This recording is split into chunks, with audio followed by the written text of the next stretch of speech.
kesaksian hidup sedikit. Saya bertanya-tanya kepada Tuhan, kesaksian hidup apa yang harus saya sampaikan? Begitu banyak, Tuhan begitu baik kepada saya, banyak kesaksian yang bisa saya ceritakan. Tapi begitu saya tanya begitu, tadi dikasih contekan sama WA-nya, nama WA-nya. Jadi kasih contekan dari yang WA-nya. Terus saya baca, oh ya Tuhan, saya akan menyaksikan kebaikan-Mu. Jadi saya berasal bukan dari keluarga Kristen, orang tua saya dari Buddhis, dari Konghucu juga tepatnya, kepercayaan, kepeko, ya. Jadi selama waktu saya kecil ya orang tua saya bercukupan, sangat bercukupan. Dari tahun 80-an mungkin sudah bisa punya mobil jeep, ya kan, yang berkecukupan orang tua saya. Tapi ya kita tidak hidup di dalam Tuhan. Jalannya waktu, untungnya saya sekolah TK, SD, SMP itu di sekolah Kristen. Jadi meskipun saya keluarga itu Konghucu, tapi suka dari sekolah, suruh sekolah minggu, kita pergi sekolah minggu. Nah itu ternyata menjadi satu bekal buat saya nanti. Jadi berjalannya kehidupan waktu, saya menjalani kuliah, tapi disitulah masa saat keluarga akan mengalami penurunan dari segi ekonomi dan kesehatan daripada orang tua saya. Papa saya terkena penyakit kanker paru-paru. Jadi tahun 90-an nggak ada obatnya sampai sekarang, kanker paru-paru. Jadi harus berobat kesana kemari, pinjam uang bank. Tahun 90 350 juta, bisa dibayangkan kalau sekarang dikalikan aja 5 atau 6 gitu ya. Jadi duit habis, orang tua pun tidak ada. Selanjutnya setelah papa saya harus meninggal, itu jaraknya mungkin bisa 7-8 tahun kita terkatung-katung dalam perawatan ayah saya. Itulah kita mengalami penurunan. Ya, setelah ayah meninggal, akhirnya meninggalkan banyak hutang harus saya tebus. Jadi mama saya dan saya yang harus mencari cara bagaimana menebus hutang itu, sampai pengacara dikasih somasi. Jadi saya muda aja udah terima surat-surat somasi dari pengacara top. Tapi kita dari situ ingat siapa penolong kita. Karena saudara kita minta tolong semua kabur. Mau paman, mau bibi, dari pihak papa, dari pihak mama, semua kabur.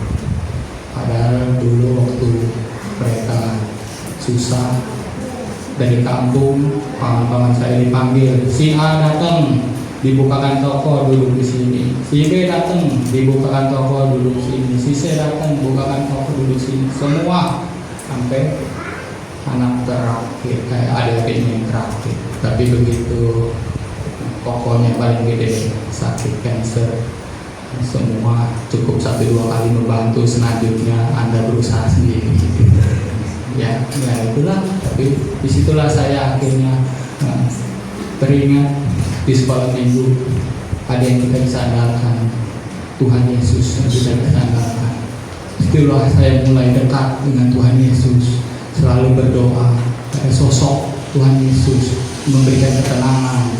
Setelah papa saya meninggal nggak lama, mama saya juga kena, akhirnya kena juga kanker payudara. Sama juga 10 tahun kita harus merawat beliau. Jadi lolos dari ujung jarum ke bangkutan, kena lagi mama saya, drop lagi. Sama juga pinjam uang bank lagi akhirnya. Nah itu ya akhirnya, tapi puji Tuhan, syukur mama saya meninggal dalam agama Katolik. Jadi saya masih bersuka cita, beliau masih bisa bersama-sama dengan Tuhan Yesus. Dan cerita ya, itulah semua orang mempunyai titik terendah dalam hidupnya, ya, menjadi kesaksian bagaimana mereka akhirnya bisa mengandalkan Tuhan, selalu berproses, nangis dan Tuhan, menjerit kepada Tuhan. Mama saya meninggal harus menjerit kepada Tuhan, kenapa harus meninggal? Tapi begitu saya berteriak tolong mama saya, pas mama saya meninggal, ada satu seperti hati yang kurang ketenangan dalam hati, bilang sudah selesai masa sengsara, titik inilah kamu akan mulai diangkat naik. Itu hati itu sangat kencang berbicara pada saya, dan itu langsung menghibur saya. Itu titik balik pas di saat itu. Nah, itulah akhirnya saya jadi semakin dekat kepada Tuhan, semakin mengandalkan Tuhan, apapun permasalahan, mengandalkan Tuhan. Waktu penjarahan udah di depan mata, nunjuk toko saya bakar, tapi tidak terjadi. Karena tiba-tiba penduduk dari belakang toko saya gang-gang semua keluar menghalau itu. Orang udah pada dekat pakai air ekstrim, udah siap pakai jadikan semua, halau semua, jangan sampai toko ini terbakar. Karena toko terbakar habis semua belakang. Tuhan masih dilindungi, ya kan? Krismon habis-habisan masih bisa selamat. Semua kita mengandalkan Tuhan. Ternyata memang proses yang harus saya lalui, dan saya harus ceritakan betapa hebatnya Tuhan kita. Kita harus semangat apapun yang kita alami. Nah, tiga cerita mengenai pelayanan. Akhirnya di situ saya mulai terlibat dalam pelayanan. Yang pertama ketemu dulu sama Pak saya nih, baru rumah saya di Alam Sukra, Serpong, baru pindah ketemu Pak Cahya, komsel bareng. Akhirnya tapi dari gereja Semana manggil saya untuk merintis sebuah gereja. Akhirnya rumah saya dipakai untuk perintisan sebuah gereja. Nah, perintisan sebuah gereja akhirnya di situ bisa bertumbuh. Pergumulan cukup berat juga, sampai sempat diusir RT RW, sempat mengusir karena di rumah nggak boleh ada gereja. Tapi pergumulan akhirnya kami bisa sewa satu ruko jadi 2 ruko. Akhirnya sampai sekarang masih terus. Ini teman pelayanan saya dari awal juga perintisan, ya. Nah, tapi di balik perintisan itu saya mau cerita satu penglihatan mimpi yang saya alami sebelum pada saat saya mau merintis, mau melayani di gereja perintisan itu. Jadi saya dalam mimpi itu didatangi oleh seseorang pakai tongkat. Tongkat itu dia ajak saya naik ke padang rumput yang hijau. Tapi di padang rumput yang hijau itu ada gunung, ada lembah, ada gunung, ada lembah, ada gunung. Saya harus ikut dia terus. Gunung, lembah, gunung, lembah. Kayaknya tahu apa artinya. Tapi yang luar biasa,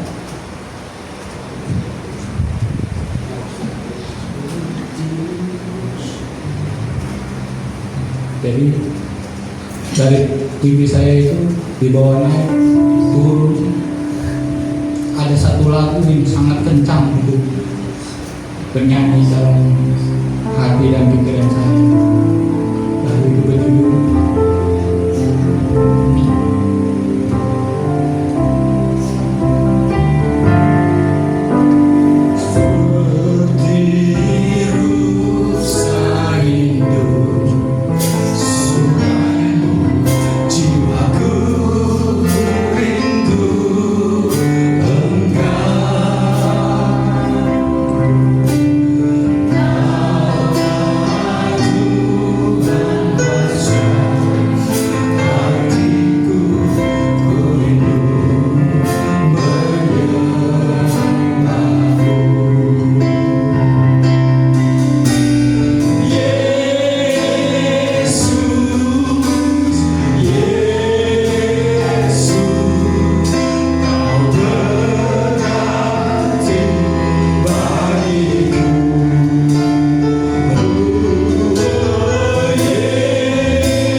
Dia akan selalu berserta dengan kita. Jadi nggak lama berselang, agak lama akhirnya saya diberikan satu mimpi lagi. Mimpi saya akan pulang ke rumah saya. Di dalam perjalanan tiba-tiba kok di sekeliling rumah saya berubah. Tadi di rumah saya jalan yang umum komplek. Begitu saya mumpung, astaga, kiri kanan itu tembok-tembok arsitektur yang ukiran begitu indah. Kiri dan kanan begitu indah. Ya, disitulah saya terbangun. Jadi Tuhan menjanjikan tempat bagi kita di surga nanti bagi mereka yang setia kepadanya. Amin. Marilah kita semangat, selalu setia dengan Tuhan. Jangkau jiwa-jiwa, ajak teman-teman, tetangga. Kita harus melakukan amanat agung daripada Tuhan Yesus.